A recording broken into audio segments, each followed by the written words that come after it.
তাই এই রেসিপিটা দেখার জন্য চলুন আমরা সবাই এই রেসিপিটা দেখার জন্য প্রস্তুত থাকি। আসসালামু আলাইকুম। আজকে দেখাবো আমি মাংস বালা চাল। এখন দেখেন মাংস সবার ঘরে ঘরে অনেক বেশি, যেতেটুক করে নেবেন। আমি এখানে পুরো এখন আর কি হাফ কেজি আর কি মাংস নিয়েছি এখানে। তা পুরো হাফ কেজি মাংস নিয়ে আমি পাতলা পাতলা এভাবে করে কেটে নিয়েছি। তো এইভাবে করে কেটে নিলে তাতে করে এটা মাংসটা সিদ্ধ হয়ে যায়, আর তাতে করে এটা করতে সময় লাগে না। আর ফ্রেশ মাংস নেবেন, ফ্রেশ মাংসটা নিলে সবচেয়ে ভালো হবে। তা এখানে আমি মাংসটা নিলাম। মাংসটা আমি যে পাতিলে দিব সেই পাতিলটা দিলাম, এটার মধ্যে সিদ্ধ করে নেব। দিয়ে দেবো একটু পেঁয়াজ সিদ্ধ করার জন্য, আর এখানে একটা দারচিনি আর আপনার এলাচ লং আর কয়েক টুকরো আদা। এটা বেটেও দিতে পারেন, কেটেও দিতে পারেন। তো আমি কেটে দিলাম আর কি। এটা পরে ব্লেন্ড করে নিলে এগুলো সব একসাথে মিশ হয়ে যাবে। যে আপনার এই যে মশলাগুলো আছে সেগুলো আপনারা ফেলে দিতে পারেন। এটা শুধু ঘ্রাণটা ওইরকম। স্বাদ অনুসারে লবণটা দিয়ে দেবেন, যেন লবণটা বোঝা যায় যে আপনি কতটুকু লবণ দিয়েছেন। মরিচের গুঁড়া, লাল মরিচের গুঁড়াটা আছে সেটা দিয়ে দেবেন। পদ্ধতিতেও কিন্তু এই বালা চালের মধ্যে মরিচটা অনেক যায়। আর দিয়ে দিচ্ছি এখানে হলুদের গুঁড়া।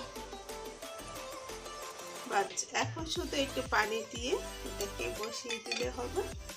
আর দিয়ে দেবো এখানে সামান্য একটু গরম মশলা, গরম মশলা আমি নিজের হাতে বানিয়ে নিয়েছি। যদি লিঙ্ক চান তাহলে দিয়ে দেবো। তা দিয়ে দিচ্ছি সেই মশলাটা। এখন শুধু একটু পানি দিয়ে এটাকে চড়িয়ে দিব। ঈদের পরে কিন্তু দেখা যায় সবার ঘরে মাংস থাকে, কিন্তু মাংস দিয়ে তখন কী করবো সেই চিন্তা ভাবনা থাকে। তা মাংস দিয়ে যে কোনো একটা রেসিপি বানিয়ে নিলে হয়। তা আমি এই মাংস দিয়ে আজকে আমি বালা চাউলে সেটা আমি করে দেখাবো। তা এই বালা চাল হয়তো আপনারা কেউ হয়তো করেন না বা করেছেন তা জানিবেন। আমারটা পানিটা হয়ে যাবে। আর সামান্য একটু অল্প তেল দিয়ে দিব, খুবই সামান্য 1 চামচ তেল দিয়ে দিলাম। আর একটু সুগন্ধটা ঘ্রাণ ছড়াবে। আর এটা যতক্ষণ সময় লাগবে তার আগে আমি এগুলো পেঁয়াজ রসুন সেগুলো ঠিক করে নেব। মাংসটা 25 মিনিট পরে আমি উঠিয়ে নিচ্ছি। এই দেখুন এখন পানি আছে, এটা সিদ্ধ হয়ে গেছে। এই যে দেখুন আমি আপনাদেরকে দেখাচ্ছি একটু। এটা কুচনি না, এটা হলো একটা কাঠের মাংসটা।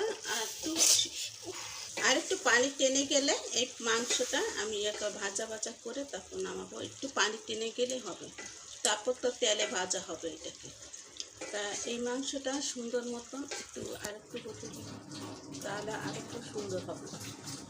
প্রচুর হয়ে গেছে, আর কিছুক্ষণ রাখলে এটা পানিটা টেনে যাবে। এখানে পুরো 1 কাপ তেল আমি দিয়ে দিলাম, সরিষার তেল আমি দিয়ে দিলাম। আপনারা চাইলে সয়াবিন তেল দিয়ে এটাকে ভেজে নিতে পারেন। তা যেহেতু এটা বালা চাল তার জন্য আমি সরিষার তেলটা দিয়ে দিলাম। তো এখানে কয়েকটা শুকনো মরিচ নিয়েছি, আমার কাছে যা ছিল তা আমি নিয়ে নিচ্ছি। আর পরবর্তীতে আমার যা লাগবে তখন আমি দিয়ে নেব। এখন এই তেল শুকনো মরিচটা একটু ভেজে নিব। অন্যদিক দিয়ে আমার মাংসগুলো একেবারে শক্ত আর নরম হয়ে গেছে। এই যে দেখুন হাত দিয়ে টানলে। তা মরিচগুলো যখন ভাজবেন তখন কিন্তু একটু সাবধানে বেছে নেবেন, কারণ মরিচ অনেক সময় ছিটে আসে আর কি, ছিটে তারপরে গায়ের মধ্যে আসে। তার মধ্যে আমি নিয়ে নিয়েছি এখানে আস্ত রসুন। তা মরিচটা ভাজা আমার হয়ে গেছে, আর বেশি ভাজবো না। এখন আমি মরিচগুলো উঠিয়ে তারপর আমি দিয়ে দিচ্ছি রসুন।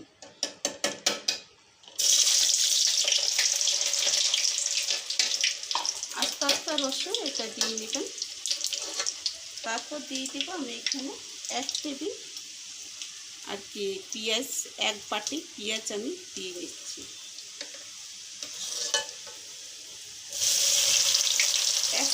ভেজে নিচ্ছি যেন তাড়াতাড়ি করে হয়ে যায়।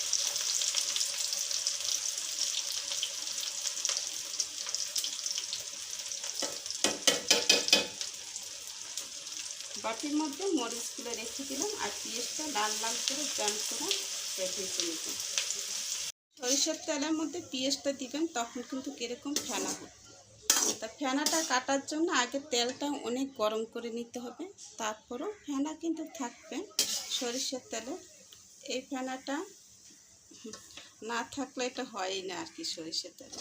তা আমার পেঁয়াজ বেরেস্তাটা হয়ে গেছে, এখন আমি পেঁয়াজ বেরেস্তাটা নামিয়ে দেব। সবগুলো এভাবে করে উঠিয়ে তারপরে এটা সার্ভিং প্লেটে একটু রেখে দেবো।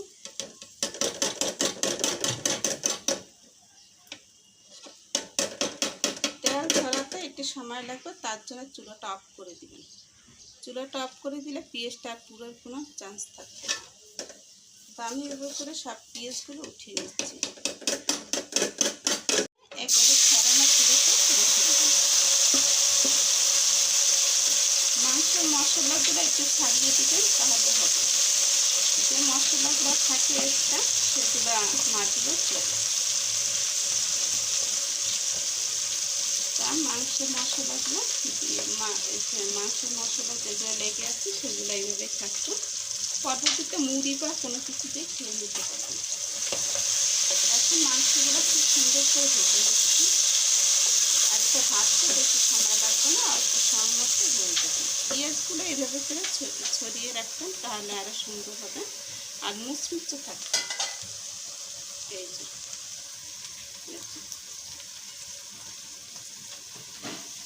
পেঁয়াজ এভাবে করে রেখে দিলে সুন্দর মুচমুচে থাকবে। রসুন এগুলো সব এভাবে করে রেখে দিলাম। তা এটাকে ভেজে নিব লাল লাল করে। সেগুলো ভাজা হয়ে গেছে, এই দেখুন লাল লাল হয়ে গেছে। এখন আমি এটাকে নামিয়ে ঠান্ডা করে ব্লেন্ড করে নেব। সব মাংসগুলো এভাবে করে ছাড়িয়ে নিয়ে এটা আপনি হাত দিয়ে ছুটাতে ছুটাতে অনেক টাইম লাগবে, তার চেয়ে ব্লেন্ড করে নিলে এটা সময় লাগবে না। আর যে মশলা আদা যেগুলো আছে সেগুলো এটার সাথে ব্লেন্ড হয়ে যাবে। একেবারে আপনার এই রেসিপিটা দিয়ে দিলাম। এদিক দিয়ে দেখাচ্ছি আপনাদেরকে মাংসটা কতটা নরম হয়েছে। এই যে দেখুন, হাতে টান দিলে এটা ছুটে যাবে, সেরকম নরম হয়েছে।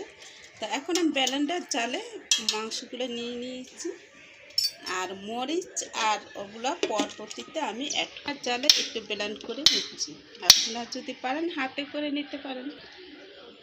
তা আমি এখন এটাকে ব্লেন্ড করে নেব আর এটা স্টার্ট করে দিচ্ছি। এখন আমার মাংস ব্লেন্ড করা হয়ে গেছে, এখন আপনাদেরকে খুলে দেখাচ্ছি। আর ওইখান থেকে উপর থেকে তো দেখতেই পাচ্ছেন, একটু ঢাকনাটা উপর থেকে আর কি খুলে নিয়েছি। আর এই যে দেখুন মাংসগুলো কত সুন্দর ব্লেন্ড। মরিচগুলো ভেজে নিয়েছিলাম, সেই মরিচগুলো এইভাবে করে এটা মচমচা। আপনার যদি মরিচ আরও লাগে তাহলে আপনার কিন্তু পদ্ধতিতে অ্যাড করে এটা খেতে পারবেন। যখন মরিচটা ভেজে নেবেন ভাতের সাথে এভাবে করে মেখে খেতে পারবেন। আর এখন এই পেঁয়াজগুলো মুচমুচে পেঁয়াজগুলো সেগুলো আমি একটু মেখে নিচ্ছি মরিচের সাথে আর মাংসগুলো দিয়ে দিচ্ছি।